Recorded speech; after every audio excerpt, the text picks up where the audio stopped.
दोस्तों आईपीएल यानी Indian premiere league, आखिर इंडियन प्रीमियर लीग पैसा कैसे कमाती है। आपको तो ये पता ही होगा कि आईपीएल दुनिया की सबसे बड़ी क्रिकेट लीगों में से एक है और इसका जो रिवेन्यू मॉडल है ना वो बहुत ही अनोखा है। तो आज की इस वीडियो में जानेंगे कि आईपीएल पैसे कैसे कमाती है। तो जल्दी से स्टार्ट करते हैं आज की इस वीडियो को। IPL business model.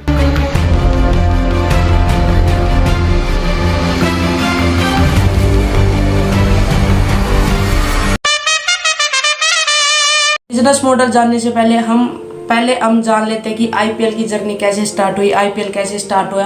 तो दोस्तों सबसे पहले मैं बता दूं कि आईपीएल से पहले एक लीग खेला करती थी इंडिया में जिसका नाम था आईसीएल यानी इंडियन क्रिकेट लीग। इस लीग को चलाया जाता था एक प्राइवेट कंपनी द्वारा जिसका नाम था जी एंटरटेनमेंट प्राइसेस। ये ना ही बीसीसीआई के अंडर होती थी और ना ही आईसीसी के अंडर होती थी, ये सिर्फ एक प्राइवेट कंपनी ओन करती थी। और आईसीएल का भी कॉन्सेप्ट सेम होता था आईपीएल की तरह, उसमें भी सेम स्टेट की टीम्स को सिलेक्ट किया जाता था, प्लेयर ऐसे सिलेक्ट किए जाते थे ऑक्शन में, और इस तरह आईपीएल की तरह ही आईसीएल को चलाया जाता था। लेकिन उस समय ना ही बीसीसीआई के अंडर थी ना ही आईसीसी के अंडर थी, ये सिर्फ अपनी एक प्राइवेट कंपनी द्वारा ही चलाई जाती थी। सितंबर 2007 को बीसीसीआई ने एक ऐसा लीग टूर्नामेंट अनाउंस किया जिसका नाम था आईपीएल यानी इंडियन प्रीमियर लीग। इस बीसीसीआई के वाइस प्रेसिडेंट थे ललित मोदी, जिसके अंडर ये लीग टूर्नामेंट अनाउंस हुई थी, शुरू हुई थी। अप्रैल 2008 में आईपीएल का पहला सीजन खेला गया तो धीरे धीरे आईसीएल बंद होने लगा, क्योंकि आईपीएल बीसीसीआई के अंडर खेला करता था लेकिन जो आईसीएल था वो एक प्राइवेट कंपनी ओन करती थी। लेकिन आईपीएल की इतनी वैल्यू बन गई कि आईसीएल धीरे धीरे बंद होने लगा और 2009 में आईसीएल का लास्ट सीजन खेला गया। उसके बाद आईसीएल बिल्कुल भी इंडिया में नहीं खेला गया, सिर्फ आईपीएल ही इंडिया में खेला गया। आईपीएल को कंडक्ट ऑर्गेनाइज रिस्पॉन्सिबिलिटी है बीसीसीआई को। इसके 3 मेन कंपोनेंट होते हैं of business model of IPL. तो नंबर 1 होता है जो होता है ब्रॉडकास्टर। जी हाँ दोस्तों, नंबर 1 ब्रॉडकास्टर। नंबर 2 पे आते हैं आईपीएल टीम्स और नंबर 3 पे आते हैं स्पॉन्सरशिप्स। तो इस तरह से 3 मेन कंपोनेंट्स है आईपीएल के बिजनेस मॉडल के, जिससे आईपीएल पैसा कमाता है, बीसीसीआई पैसा कमाता है, टीम्स पैसा कमाती है, प्लेयर्स पैसा कमाता है। तो ये 3 मेन कंपोनेंट्स है जो मैंने अभी आपको बताए। तो इनसे आईपीएल टीम्स पैसा कमाती है, आईपीएल के प्लेयर पैसा कमाते हैं, आईपीएल की टीम के जो ओनर होते हैं वो पैसा कमाते हैं। तो ये 3 मेन कंपोनेंट है। तो एक 1 बाय 1 मैं आपको बताऊंगा कि कैसे ब्रॉडकास्टर होते हैं, कैसे स्पॉन्सरशिप ली जाती है, कैसे एक टीम के ओनर की ब्रांड वैल्यू बनती है। तो स्पॉन्सरशिप के बारे में बात कर लेते हैं। तो दोस्तों स्पॉन्सरशिप 2 टाइप की होती है, एक होती है टाइटल स्पॉन्सरशिप, एक होती है ऑफिशियल स्पॉन्सरशिप। सबसे पहले हम बात कर लेते हैं टाइटल स्पॉन्सरशिप। तो टाइटल स्पॉन्सरशिप भी क्या चल रहा है, टाटा आईपीएल। तो इस जो टाटा है उन्होंने टाइटल किया हुआ है, टाइटल स्पॉन्सर इसको कहते हैं। जो टाटा आपको लिख रहा है ना आईपीएल के ऊपर, उसको कहते हैं टाइटल स्पॉन्सर। अब जैसे सब स्टार्टिंग में डीएलएफ आया था, पेप्सी आई थी, वीवो आया था, ड्रीम 11 आया था,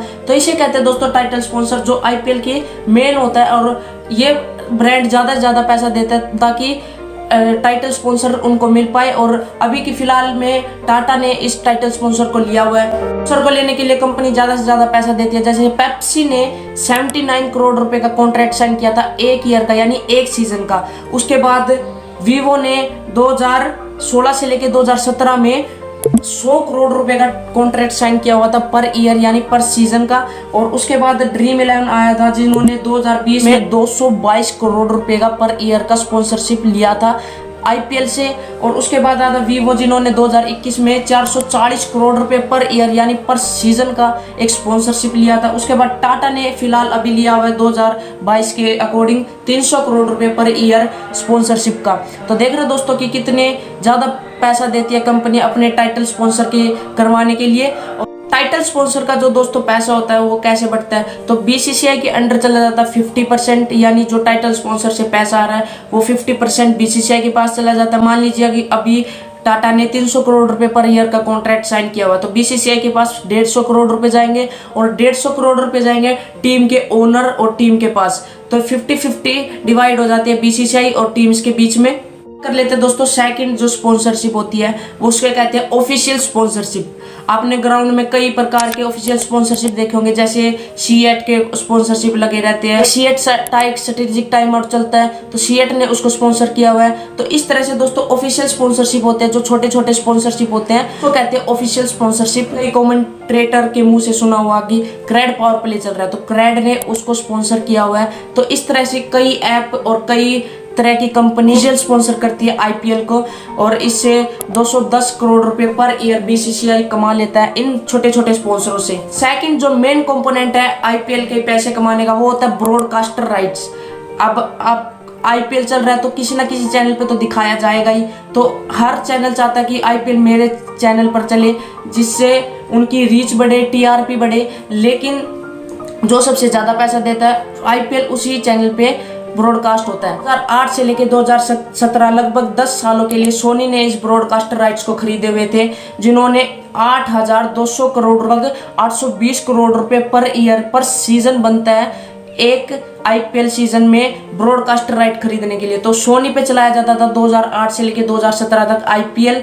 उसके बाद आया स्टार स्पोर्ट्स, जिन्होंने 2018 से लेके अभी तक स्टार स्पोर्ट्स ने उसके राइट खरीदे हुए हैं, जिन्होंने 16,400 करोड़ रुपए का कॉन्ट्रैक्ट साइन किया था, जो कि लगभग 330 करोड़ रुपए पर सीजन बनता है। तो देख रहे हो दोस्तों कि कंपनी कितना ज्यादा पैसा उड़ाती है इन पे आईपीएल करवाने के लिए अपने चैनलों पर। लेकिन अगर ये कंपनी इतना पैसा उड़ा रही है तो इनको कुछ तो बेनिफिट होता होगा। तो दोस्तों जरूर इनको कई गुना ज्यादा बेनिफिट होता है इन आईपीएल अपने चैनल पर दिखाने के लिए। नंबर 1, उनको स्पॉन्सरशिप मिल जाती है। अब आपने कई बार देखा होगा कि आईपीएल जो चल रहा है उसके ओवर के बीच में ऐड आती है, छोटी छोटी 10 सेकंड की, 15 सेकंड की, 20 सेकंड की ऐड आती है, आपने भी कई बार देखा होगा। तो उन ऐड का पैसा कमाती है ब्रॉडकास्टर, और साथ में व्यूवरशिप। अब एक बार तो 2-2 करोड़ भी लाइव वॉचिंग आ जाती है एक ऐप से, तो एक चैनल से। तो इससे बहुत ही ज्यादा टीआरपी हाई होती है। टीआरपी हाई होती है तो उनके चैनल का रिटेंशन रेट भी बढ़ता है और साथ में पैसे भी बनते हैं। तो इस तरह से कमाते हैं ब्रॉडकास्टर राइट खरीदने के बाद। होता है, आप आईपीएल टीम के बारे में तो जानते हैं, एक आईपीएल टीम को खरीदने के लिए कई सारी चीजों पर खर्च किया जाता है। और जो इन आईपीएल टीम के ओनर होते हैं वो बड़े बड़े बिजनेसमैन, सेलिब्रिटीज वगैरह होते हैं। जैसे कोलकाता नाइट राइडर का शाहरुख खान अभी फिलहाल ओनर है, उसके बाद पंजाब किंग्स का प्रीति जिंटा ओनर है। तो इस तरह से सेलिब्रिटी और बड़े बड़े बिजनेसमैन आईपीएल टीम को खरीदते हैं और उनसे पैसा कमाते हैं। अब जानते हैं दोस्तों कि आईपीएल टीम के ओनर कैसे पैसे कमाते हैं। अब दोस्तों बात कर लेते हैं कि एक आईपीएल टीम पे कितना पैसा खर्च होता है। एस्टिमेट लगाया जाता है दोस्तों कि एक आईपीएल टीम पे पर सीजन 200 करोड़ रुपए खर्च होता है। उसमें आप खाना भी लगा ले, रहना भी लगा ले, होटल का स्टे भी लगा ले, प्लेयर्स की प्रैक्टिस भी लगा ले, सब कुछ, ग्राउंड का सब कुछ मिला के 200 करोड़ रुपए एक टीम का खर्च होता है। एस्टिमेट लगाया दोस्तों, इससे ज़्यादा भी हो सकता है, इससे कम भी हो सकता है, वो मैं आपको पूरी जानकारी नहीं दे पाऊंगा। पर 200 करोड़ रुपए का एस्टिमेट लगाया गया कि दोस्तों एक आईपीएल टीम की जो खर्च होता है उसको 200 करोड़ रुपए बताया गया है। अब दोस्तों मैंने बात कर ली ब्रॉडकास्टर से कैसे पैसे कमाए जाते हैं, स्पॉन्सरशिप से कैसे पैसे कमाए जाते हैं, ठीक है, ऑफिशियल स्पॉन्सरशिप से कैसे पैसे कमाए जाते हैं, टीम के ओनर कैसे पैसे कमाते हैं।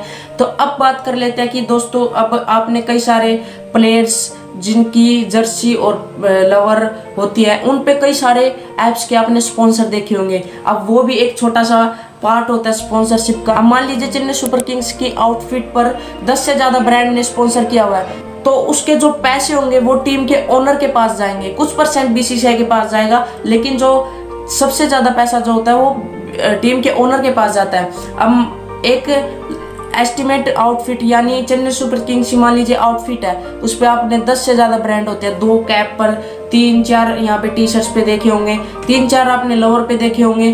तो इस तरह से कुछ स्पॉन्सर होते हैं आउटफिट पर, और उससे पैसे जो कमाते हैं वो टीम के ओनर कमाते हैं। तो बात कर लेते हैं सबसे मेन कि स्टेडियम में आप मैच देखने जाते हैं तो स्टेडियम से कैसे पैसे कमाते हैं, स्टेडियम का क्या रिवेन्यू होता है, स्टेडियम से कैसे बिजनेस मॉडल बनता है आईपीएल का। तो बता दूं कि अगर स्टेडियम से जो इतना पैसा नहीं आता दोस्तों, क्योंकि अगर जो टिकट सेल होती है, एस्टिमेट लगाया जाता है कि एक मैच से 4 करोड़ रुपए ही कमाए जाते हैं टिकट बेच के, ठीक है। और जो 80% रिवेन्यू होता है उस टिकट का, जो टिकट बेची गई है उसका, उसमें 80% रिवेन्यू होम टीम के पास जाता है, और बाकी बचा जो रिवेन्यू होता है वो जो दूसरी टीम आई है खेलने, होम टीम दूसरी टीम के साथ, उसके पास जाता है। तो इस तरह से स्टेडियम से इतना पैसा नहीं कमाया जाता, लगभग 4 करोड़ रुपए ही स्टेडियम से कमाया जाता है। जो अब बात कर लेते हैं कि विनिंग टीम को कितने पैसे दिए जाते हैं।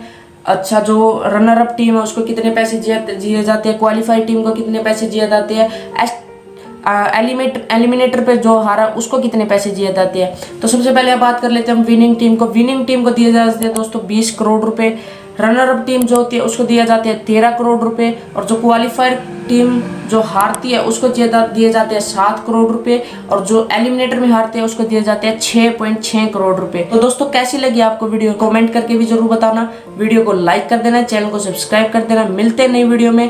Thanks for watching, bye bye, जय हिंद, जय भारत।